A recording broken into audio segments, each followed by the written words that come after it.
ਰੌਣਕ ਮੇਲੇ ਗੱਲਾਂ ਬਾਤਾਂ, ਦਰਸ਼ਨ ਸ਼ਾਮ ਸਵੇਰੇ। ਯਾਰਾਂ ਨਾਲ ਬਹਾਰਾਂ ਤੇ ਯਾਰਾਂ ਬਾਝ ਹਨੇਰੇ। ਹਿਜਰ ਤੇ ਰਾਜੇ ਪਾਣੀ ਮੰਗੇ ਤੇ ਮੈਂ ਖੂਹ ਨੈਣਾ ਦੇ ਗੇੜਾ। ਦਿਲ ਕਰਦਾ ਏ ਤਿਲ ਕੋਲ ਬਿਠਾ ਕੇ ਤੇ ਮੈਂ ਦਰਦ ਪੁਰਾਣੇ ਛੇੜਾ। ਪਾਟਾ ਚੋਲਾ ਲੀਰੋ ਲੀਰੀ ਸੀ ਲੈਂਦਾ ਏ ਦਰਜ਼ੀ। ਦਿਲ ਦਾ ਮਹਿਰਮ ਕੋਈ ਨਾ ਮਿਲਿਆ, ਜੋ ਮਿਲਿਆ ਸੋ ਗਰਜ਼ੀ। ਲੋਕਾਂ ਦੇ ਗੁਨਾਹ ਮੰਦੇ ਲੱਗਣ ਤੇ ਆਪਣੇ ਗੁਨਾਹ ਚੰਗੇ। ਕਿਸ ਨੂੰ ਫਕੀਰਾ ਕਹਾਂ ਅਸੀਂ, ਆਪ ਗੁਨਾਹਾਂ ਵਿੱਚ ਰੰਗੇ। ਜਿੱਥੇ ਆਮਨ ਜਾਮਨ ਹੋਵੇ ਰੱਖੀਏ ਪਾਕ ਨਗਾਵਾਂ। ਕਾਬੇ ਵਾਂਗੂ ਤਕੀਏ ਉਸਨੂੰ, ਰਹੀਏ ਵਾਂਗ ਭਰਾਵਾਂ।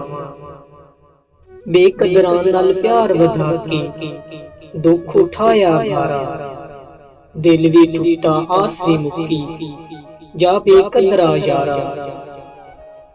ਨਾ ਦਰ ਛੱਡ ਮੁਰਸ਼ਦ ਵਾਲਾ ਲੱਖ ਵਾਰੀ ਧਦਕਾਰੇ। ਤੇ ਜਿੰਨਾ ਦਰ ਮੁਰਸ਼ਦ ਦਾ ਛੱਡਿਆ ਉਹ ਇਸ਼ਕ ਦੀ ਬਾਜ਼ੀ ਹਾਰੇ। ਕਦਰ ਭੁਲਾਂਦਾ ਬੁਲਬੁਲ ਜਾਣਿਆ ਸਾਫ ਦਿਮਾਗਾਂ ਵਾਲੀ। ਕਦਰ ਭੁਲਾਂਦਾ ਗਿਰਜ ਕੀ ਜਾਣਿਆ ਮੁੜਦੇ ਖਾਮਨ ਵਾਲੀ। ਬਾਦਸ਼ਾਹ ਦੀ ਭੀਖ ਮਗਾਵੇ ਤਖਤ ਬਹਾਵੇ ਗਾਈ। ਕੁਛ ਪਰਵਾਹ ਨਹੀਂ ਘਰ ਉਸਦੇ ਦਾਇਮ ਬੇਪਰਵਾਹੀ। ਜਿਤਨੇ ਸਾਰੀ ਦੁਨੀਆ ਅੰਦਰ ਪੱਤ ਦਰਖਤਾਂ ਉੱਤੇ।